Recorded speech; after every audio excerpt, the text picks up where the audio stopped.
Magandang tanghali po sa lahat. Luzon, Visayas, Mindanao, kung saan kayong panig ng mundo po. Nagbabalik tayo rito sa aking munting YouTube channel po sa Mersoriano TV 29 po para mag-discuss ulit ng another coins. Andyan po sa ating harapan po. Ayan.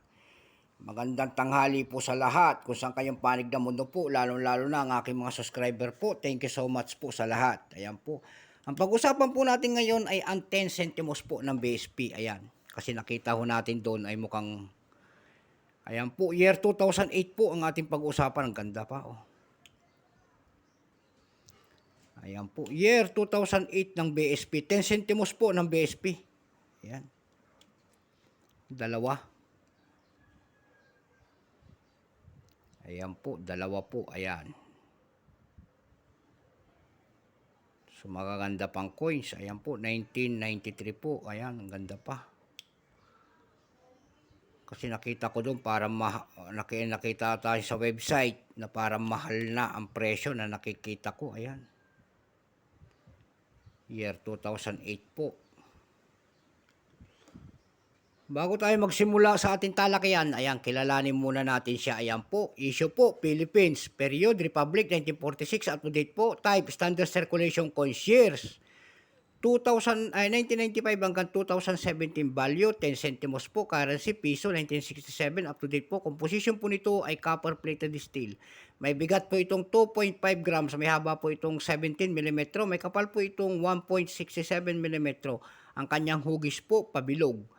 Orientation, middle alignment po, number N-1683, reference number KM-270. Ayan, pag kung tawag po dyan sa kanyang likod po, ayan, likod, tinatawag po yan ng ating mga numismatist na seal of the Central Bank of the Philippines po. Ayan. Dalawang klase po ang inilabas ng 2008. Ayan po, reverse die 1 at saka reverse die 2. Ayan. Ang ganda ng mga reverse. Tignan ko natin yung cut wheel niyan. Ayan po, mataas po yung kanya ng cut wheel, yung kanyang ano po, ayan. Haba, nakalagay po yung letter A. Doon naman po sa kabila, titignan natin. Same po, parehas lang sila po, ayan. Ayan. Ayan. Parehas po ang variety.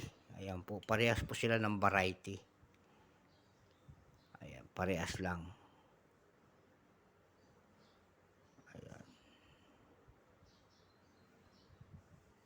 Hindi yata parehas, sandali lang.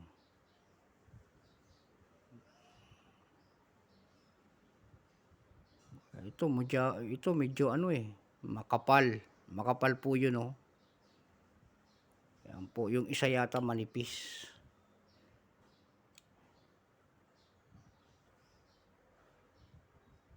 Ayan po, manipis siya. Manipis siya kanyang ano. 2008 po, ayan. Ano yun natin?